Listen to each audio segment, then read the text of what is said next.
प्रभाकर जी ने रिटायरमेंट के बाद अपने कमरे में एसी लगवाया था ताकि बुजुर्ग पति पत्नी को गर्मी की तीव्रता से बचाया जा सके, क्योंकि उनके बच्चों ने पहले ही अपने कमरों में एसी लगवा लिए थे और बिजली का बिल प्रभाकर जी के पैसों से भरा जाता था। एक महीने बाद जब 00 का बिल आया तो बच्चों को बहुत गुस्सा आया। उन्होंने प्रभाकर जी का एसी निकालकर बेच दिया और उन्हें गालियां देकर छत पर सोने के लिए मजबूर किया। रात की असहनीय गर्मी की वजह से प्रभाकर जी और उनकी पत्नी की तबीयत बिगड़ गई, जिससे उन्होंने उसी रात घर छोड़ने का फैसला कर लिया।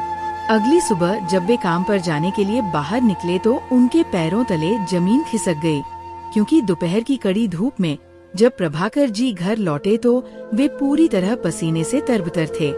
घर में घुसते ही उन्होंने अपनी पत्नी को आवाज दी, अनिकेत की माँ ठंडा पानी देना जान घुट रही है, नींबू पानी बना दो, दिल जैसे धड़क धड़क कर रहा है, डूबता जा रहा हूँ। ये सुनकर उनकी पत्नी तुरंत रसोई में गई और नींबू पानी बनाकर उन्हें दिया। पानी पीने के बाद प्रभाकर जी को थोड़ी राहत मिली, लेकिन तेज गर्मी और पसीने की वजह से उनका रक्तचाप बहुत कम हो गया था। वे बोले, अब ये गर्मी बर्दाश्त नहीं हो रही, लेकिन क्या करें? महंगाई इतनी बढ़ गई है कि महीने की शुरुआत में ही सारे पैसे खत्म हो जाते हैं। उस पर उनकी पत्नी ने कहा, अनिकेत और अभिषेक के कमरे में तो एसी है ही, हम क्यों ना एक सेकंड हैंड एसी ले लें। आजकल तो किस्तों पर भी ऐसे मिलते हैं और कुछ एसी तो कम बिजली खर्च करते हैं। प्रभाकर जी ने अपने कंधे पर पड़े गमछे से पसीना पोंछा और खाली गिलास पास की चौकी पर रखते हुए बोले, बात तो तेरी सही है, मैंने एक बिसी डाली है जो इस महीने टूटेगी, 500 की है, उसमें से ऐसी आसानी से लिया जा सकता है और फिर अपने कमरे का बिजली बिल भी भरा जा सकेगा, बाकी बिल तो मेरी ही पेंशन से भरता हूँ। ये सुनकर उनकी पत्नी ने थोड़ी राहत की सांस ली। घर बड़ा था, दोनों बेटों के कमरे भी बड़े थे, हर बेटे का एक ही बच्चा था, लेकिन दोनों ने 2-2 टन क्षमता के एसी लगाए थे।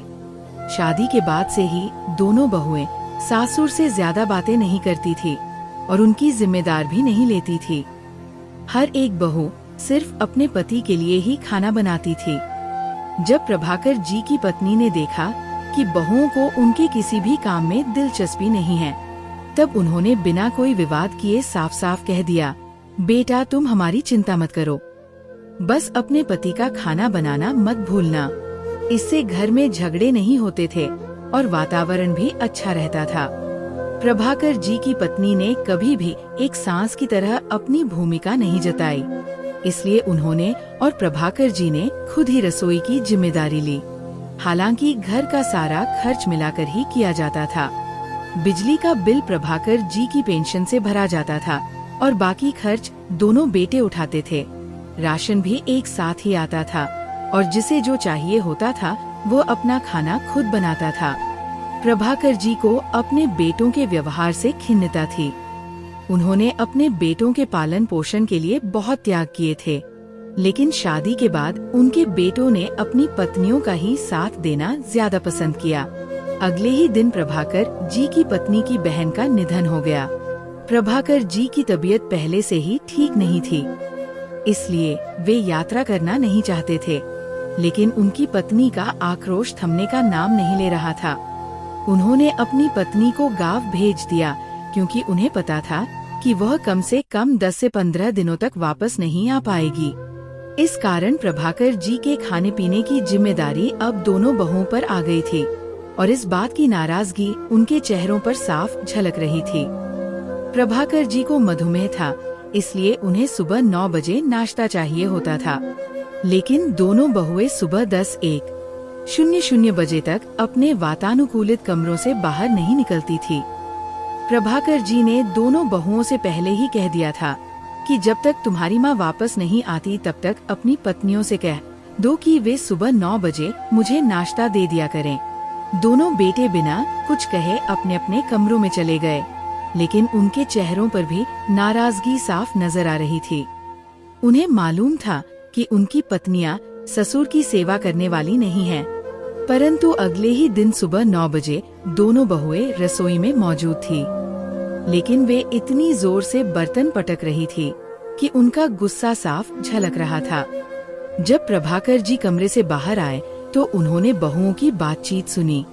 बड़ी बहू छोटी बहू से कह रही थी, वो बुढ़िया जानबूझकर गाँव चली गई और ये बोझ हमारे सिर पर डाल गई। इस पर छोटी बहू बोली, कितने नखरे हैं इस बुढ़े के।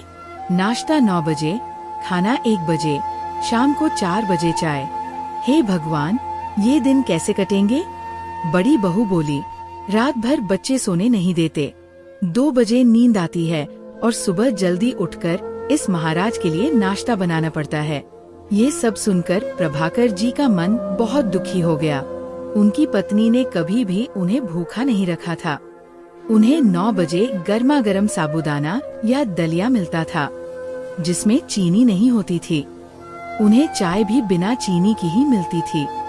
लेकिन आज बहुओं ने केवल कुछ बिस्किट और 1 कप चाय मेज पर रख दी थी। चाय में बहुत ज्यादा पानी था और चाय पत्ती इतनी ज्यादा डाली थी कि चाय बहुत ही कड़वी हो गई थी। प्रभाकर जी को ऐसी चाय की आदत नहीं थी। उन्होंने पहला घूंट लिया और तुरंत ही कप एक तरफ रख दिया। दोनों बहुएं अपने कमरे में वापस चली गई। धूप आज बहुत तेज थी। घर के अंदर भी हवा बंद सी लग रही थी। पसीना रुकने का नाम ही नहीं ले रहा था। वे अभी अभी नहाकर आए थे, फिर भी पूरी तरह पसीने में भीगे हुए थे। ऊपर से इस कड़वी चाय ने उनके मुंह का स्वाद और भी खराब कर दिया था। उन्होंने आंखों में छलकते आंसू पोंछे और रसोई घर की ओर चले गए। वहां जाकर उन्होंने देखा कि रसोई पूरी तरह बिखरी पड़ी थी। उनकी पत्नी बहुत सफाई पसंद थी। वह रात को सोने से पहले चाहे बर्तन किसी के भी हो, पूरी रसोई साफ करके ही सोती थी। लेकिन बहुएं कुछ अलग ही थी। जब मन होता तब काम करती नहीं तो बिल्कुल नहीं। कभी कभी तो वे दोनों खाना ही नहीं बनाती थी। तब दोनों बेटे माँ के कमरे में आकर कहते, माँ, जो कुछ भी आपने पापा के लिए बनाया है वो हमें भी दे दो, क्योंकि आज कृतिका की तबीयत ठीक नहीं है। तो दूसरा बेटा तुरंत कहता, पूर्वा भी बीमार है। प्रभाकर जी की पत्नी चुपचाप बेटों को भी खाना परोस देती थी। वो हमेशा गर्म और ताजा खाना बनाती थी, क्योंकि प्रभाकर जी को हमेशा ताजा खाना और गर्म फुल्के देने की उसे आदत थी। उसने पूरी जिंदगी प्रभाकर जी की देखभाल की थी। लेकिन आज उसी घर में अपनी ही बहुओं के व्यवहार से उन्हें अकेलेपन का एहसास हो रहा था। कभी कभी अगर रात को रोटी बच भी जाती थी तो प्रभाकर जी की पत्नी सुबह उठकर खुद नाश्ते में खा लेती थी। लेकिन उन्होंने कभी प्रभाकर जी को बासी रोटी नहीं दी थी। पत्नी और बहू के जो कर्तव्य होते हैं वे सभी प्रभाकर जी की पत्नी ने पूरी निष्ठा से निभाए थे। लेकिन उनकी बहुओं को उससे कोई मतलब नहीं था। वे उद्धट और आलसी थी। प्रभाकर जी ने जब रसोई घर की हालत देखी तो वे हैरान रह गए। रात के गंदे बर्तन शेल्फ पर फैले हुए थे। रसोई घर बड़ा और सुंदर था, लेकिन उस समय वो बहुत गंदा दिखाई दे रहा था। उन्होंने फ्रिज खोला, वहाँ से ब्रेड और मक्खन निकाला, 2 स्लाइस पर मक्खन लगाया और वही खा लिया। पानी के एक घूंट से वो सूखा कौर निगल लिया। उनकी आंखों में आंसू आ गए। उन्हें अपनी पत्नी की बहुत याद आई, लेकिन वह पीड़ा और निराशा इतनी गहरी थी कि उसे भुलाना संभव नहीं था। दोपहर के खाने में उन्हें कल की बनी रोटी और सब्जी दी गई। भीषण गर्मी और बार बार लोड शेडिंग के कारण फ्रिज ठीक से काम नहीं कर रहा था, जिससे सब्जी सड़ने लगी थी और उसमें से दुर्गंध आ रही थी। प्रभाकर जी के मन में विचार आया कि पिछले 34 सालों में उनकी पत्नी ने उन्हें कभी बांसी रोटी नहीं दी थी और आज उन्हें इस सड़ी हुई सब्जी की दुर्गंध सहनी पड़ रही थी। उन्हें उल्टी आने ही वाली थी, पर वे किसी तरह संभल गए। उन्होंने थाली वैसे ही एक ओर रख दी और बड़ी बहू से कहा, मुझे बस 1 गिलास दूध दे दो। इस पर बड़ी बहू नाराज होकर बोली, पिताजी, आपके बहुत नखरे हैं। अब रोटी सब्जी दी तो अब दूध भी चाहिए। ये सुनकर प्रभाकर जी को बहुत गुस्सा आया। वे बोले, क्या तुम अपने पिता को भी ऐसा खाना देती? देखो, ये सब्जी सड़ गई है, कितनी बदबू आ रही है और रोटी भी बासी है। प्रभाकर जी की पत्नी ने उन्हें पहले ही समझाया था कि बहुओं से झगड़ा मत करना, लेकिन अब उनका धैर्य खत्म हो गया था। ये सुनकर बड़ी बहू और भी भड़क गई। उसका चेहरा गुस्से से लाल हो गया और वह तिरस्कार भरे स्वर में बोली, एक काम करो, माँ को वापस बुला लो, वही आपकी देखभाल कर सकती है। क्या मुसीबत है? कभी ये नहीं चाहिए, कभी वो नहीं चाहिए। सब्जी बिल्कुल ठीक है, लेकिन आपको तो बदबू आ रही है। अरे, जैसे सारा घर खर्च आप ही चला रहे हो। ये कहकर वो निश्चिंत होकर अपने कमरे में चली गई। दरवाजे के पास खड़ा प्रभाकर जी का 5 साल का पोता ये सब देख रहा था। प्रभाकर जी ने अपनी आंखों में आए आंसू हाथ से पोंछे। तभी वो छोटा बच्चा दौड़कर रसोई में गया, एक कांच का गिलास लिया, फ्रिज से दूध निकाला और एक गिलास भरकर अपने दादा के सामने रखते हुए बोला, दादाजी, ये दूध पी लीजिए। ये देख प्रभाकर जी का हृदय प्रेम से भर गया। उन्होंने पोते को गोद में उठाया, प्यार से अपने सीने से लगाया और उसके माथे पर चुंबन लिया। वे बोले, तू तो मेरा खून है ना, इसलिए तुझे कुछ कहा नहीं, लेकिन दादा को भूखा रहना पड़ा। वह छोटा बच्चा भी दादा की गोद में चढ़ गया और बोला, दादाजी आप चिंता मत करो, जब मैं बड़ा हो जाऊंगा और मेरी पत्नी आएगी तो मैं उसे भी कहूँगा कि मेरे माता पिता को भी बासी खाना खिलाया जाए। वह छोटा सा बच्चा आंख मारते हुए ये बात बोला जैसे कि उसे अपने दादाजी को खुश करना हो। एक पल में ही प्रभाकर जी के चेहरे पर हंसी आ गई।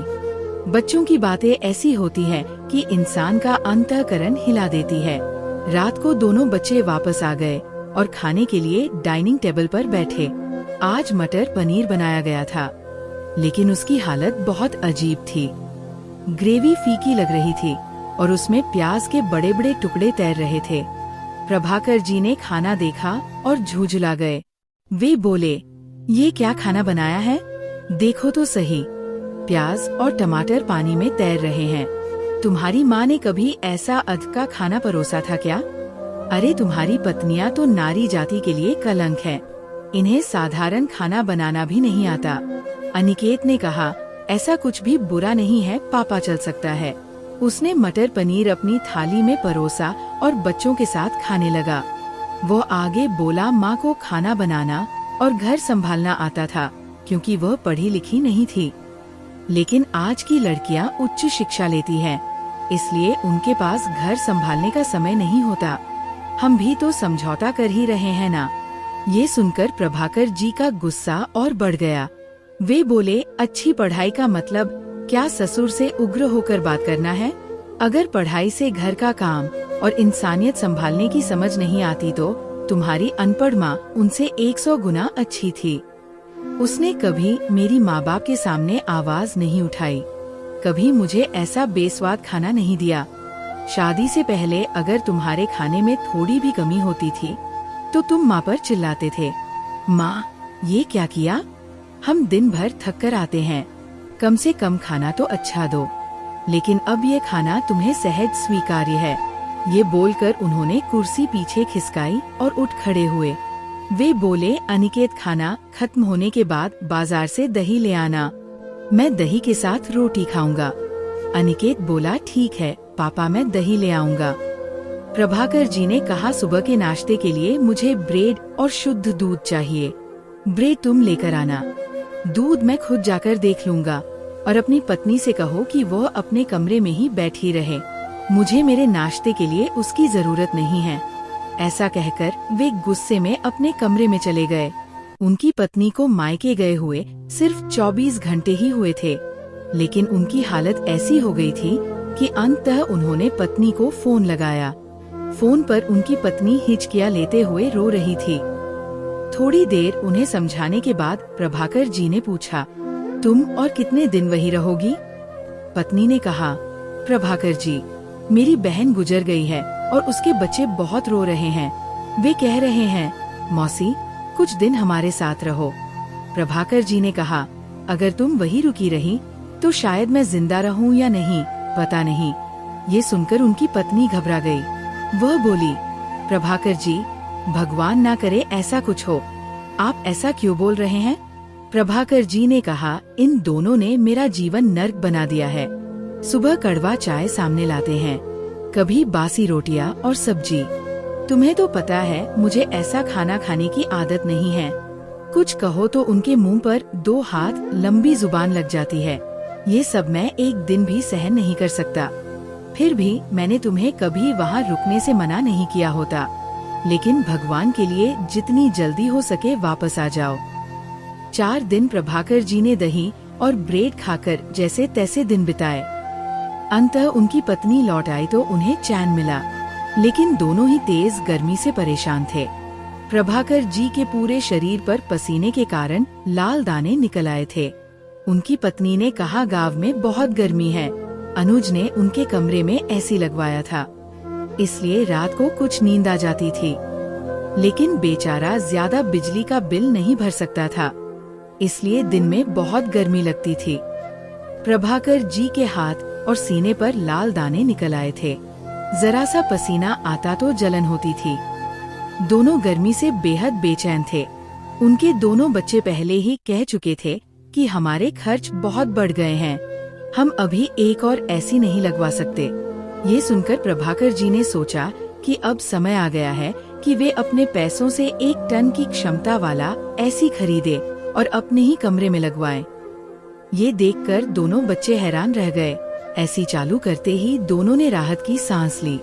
रात को बच्चे उनके कमरे में आए और बोले, पापा आपने बताया ही नहीं कि आप एसी खरीदने वाले हैं। प्रभाकर जी बोले, तुमसे पूछकर भी क्या फायदा, पहले ही तो साफ मना कर दिया था। मैं कूलर इस्तेमाल कर रहा था, लेकिन अब वह भी खराब हो गया है, इसलिए एसी लिया।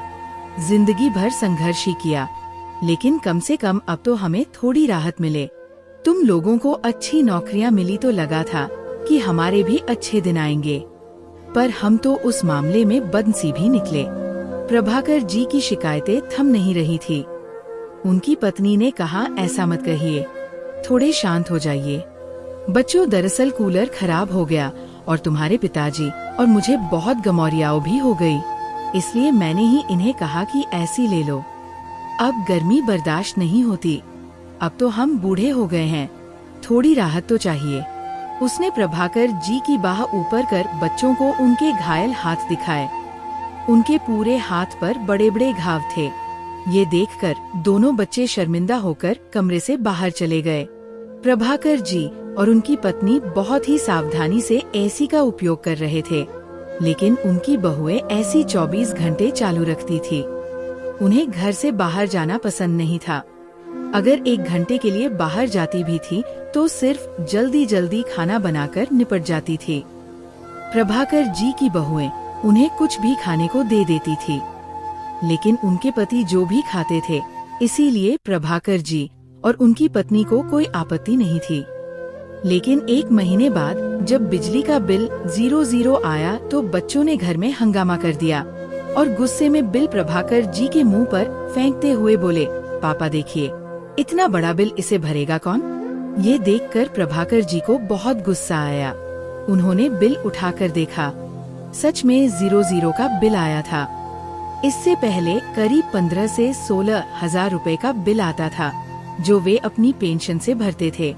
प्रभाकर जी शांत होकर बोले, ऐसा क्यों चिल्ला रहे हो, घर में 3 एसी चल रहे होते हैं तो बिल तो इतना आएगा ही ना। अनिकेत गुस्से में बोला, ये बिल कौन भरेगा। प्रभाकर जी बोले, पह भी मेरी पेंशन से ये बिल भरता था, अब 5000 रुपए तुम दोनों डाल दो तो क्या बुरा है। अनिकेत गुस्से में बोला, मेरी लॉटरी नहीं लगी है कि मैं 5000 रुपए डालूं। घर का खर्च पहले ही बहुत है और मेरे बच्चे की फीस 8000 रुपए है, मैं नहीं भर सकता।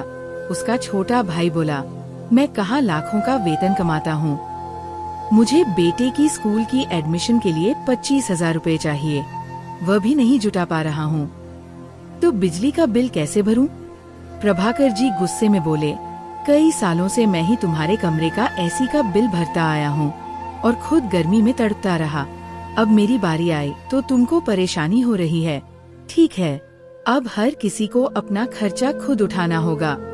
बिजली का बिल तुम अपना अपना भरो, मैं अपना भर लूंगा और घर खर्च तो मेरी पेंशन से मैं और मेरी पत्नी दोनों आराम से चला लेंगे। ये सुनते ही दोनों बच्चे गुस्से में आ गए। बड़ा बेटा बोला, ठीक है, फिर अब सब कुछ छोड़कर बाहर जाने की तैयारी करो। प्रभाकर जी का गुस्सा बढ़ गया।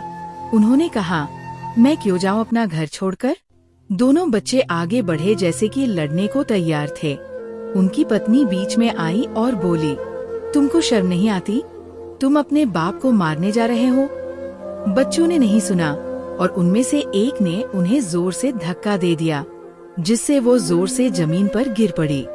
प्रभाकर जी का हाथ उन्होंने मजबूती से पकड़ा और कहा, ये घर सिर्फ तुम्हारा नहीं है, हमारा भी है, इसलिए हमारे ऊपर बैठने की कोशिश मत करो। हमें इतना बड़ा बिल नहीं भर सकता और अगर कूलर खराब हो गया था तो उसे हमें देना चाहिए था। हम पहले ही अपने खर्चों से परेशान थे। ये आखिरी लाइन अभिषेक ने गुस्से में कहा था। अनिकेत गुस्से में बोला, छोड़ो उनका हाथ पकड़ो, चलो इस एसी को उतार कर बेच डालते हैं। नया एसी है, आराम से बिक जाएगा और इन दोनों को छत की ऊपरी कमरे में डाल दो। ये बुजुर्ग वहीं अपना बाकी का जीवन बिता लें, यही उनके लिए सही है। अभिषेक ने इतनी जोर से प्रभाकर जी का हाथ पकड़ा था कि उन्हें जबरदस्त दर्द होने लगा। वृद्ध हड्डियां टूट जाएंगी, ऐसा उन्हें लगने लगा। दर्द से वे तड़पने लगे। उनकी पत्नी की आंखों में भी आंसू थे। वे पहले ही जोर से गिर पड़ी थी, लेकिन जैसे तैसे उठकर प्रभाकर जी के साथ खड़ी हो गई। दोनों बेटों ने उनका सारा सामान उठाया और उन्हें छत के ऊपरी कमरे में फेंक दिया। वहाँ ना पंखा था ना लाइट। जा ऊपर सो, अब हम ये एसी उतार कर बेचते ही हैं। ये कहकर उन्होंने एसी भी उतार कर बेच दिया। प्रभाकर जी और उनकी पत्नी रुक रुक कर रोते रहे। उन्होंने अपना पूरा जीवन बच्चों के लिए बलिदान किया था और अब ये वक्त देखना पड़ा जो सुख के दिन उन्होंने कभी चाहे थे, वो तो दूर थे ही। बच्चों ने उन्हें इतनी अपमानजनक तरीके से पेश आकर मजबूर कर दिया कि वे दोनों बिल्कुल हताश हो गए। ऊपरी कमरे में गर्मी और भी बढ़ गई थी। पूरे घर पर बच्चों ने कब्जा कर लिया था और माँ बाप के कमरे में भी ताला लगा कर रखा था ताकि वे फिर से अंदर ना जा सकें। गर्म हवा की लपट उनके कानों में पड़ी थी। उनके शरीर पर कांपते हुए पसीने के घाव जलने लगे। एक रात दोनों ने घर छोड़ने का फैसला किया और वहाँ से निकल गए। सुबह जब दोनों बच्चे ऑफिस के लिए निकले तो उन्हें कोई फर्क नहीं पड़ा, उल्टा उन्हें खुशी ही हुई कि पूरा घर उनके कब्जे में आ गया। लेकिन किस्मत का खेल कुछ और ही था। ऑफिस पहुँचने के बाद दोनों को वहाँ से निकाल दिया गया। अभिषेक के बॉस ने गुस्से में कहा, तेरी लापरवाही के कारण मेरी अहम फाइल खो गई, जिससे मुझे लाखों का नुकसान हुआ है। तुझे नौकरी से निकाल दिया गया है। अनिकेत के बॉस ने गुस्से में कहा, मैंने तुझे पैसे की हेराफेरी करते हुए देखा है। तू अपनी फायदेमंद आर्डर लाकर खुद ही बेचता है। मैं ये कभी बर्दाश्त नहीं कर सकता। जा, तुझे नौकरी से निकाल दिया गया है। अनिकेत ने ये गैर व्यवहार अपनी पत्नी और बच्चों के हट के कारण किया था। उनकी लगातार मांगों के कारण उसे ये सब करना पड़ा। दोनों ऑफिस से रोते रोते घर आए। जब उनकी पत्नी को ये सब पता चला तो वह डर गई। इसके बाद अनिकेत ने अपनी पत्नी पर गुस्से में चिल्लाना शुरू कर दिया, तुम्हारे कारण ही हमें अपने माता पिता को घर से बाहर निकालना पड़ा और अब हमारे कठिन दिनों की शुरुआत हो गई है। अब शायद हमें भूखा मरना पड़ेगा। प्रभाकर जी और उनकी पत्नी गाँव जा रहे थे। उनकी पत्नी की बहन का निधन हो गया था। उनका बेटा अनुज बहुत अच्छा निकला। अनुज ने उन्हें खुशी खुशी अपने घर में रखा और उनकी बहुत सेवा की। उनके रहने के लिए एयर कंडीशन वाली कमरे की व्यवस्था की। प्रभाकर जी ने फिर कभी शहर में वापस आने का विचार नहीं किया। इधर बच्चों के हालात खराब होने लगे। उनका जीवन पूरी तरह से बर्बाद हो गया। उनका घर बिक गया, नौकरियां चली गई और उनकी पत्नियों ने उन्हें तंग करना शुरू कर दिया। वे अंततः अपनी पत्नियों के मायके में रहने लगे, जहां उन्हें हमेशा अपने माता पिता का अपमान और तिरस्कार सुनना पड़ता था। माता पिता का अपमान करने वालों के साथ ऐसा ही होता है। ये कहानी हमें एक महत्वपूर्ण शिक्षा देती है कि माता पिता की सेवा करना हमारी जिम्मेदारी है। उन्हें कभी अपमानजनक व्यवहार नहीं करना चाहिए। जो लोग उन्हें साथ छोड़ते हैं उन्हें किस्मत भी कभी साथ नहीं देती। तो दोस्तों, ये थी आज की कहानी। इस कहानी के बारे में आपकी क्या राय थी, ये कमेंट बॉक्स में जरूर बताइए। अगर आपको कहानी पसंद आई हो तो वीडियो को लाइक करें और चैनल को सब्सक्राइब करें और बेल आइकन पर क्लिक करके इसे ऑल पर सेट करें ताकि आपको नए वीडियो की सूचना तुरंत मिल जाएगी। धन्यवाद।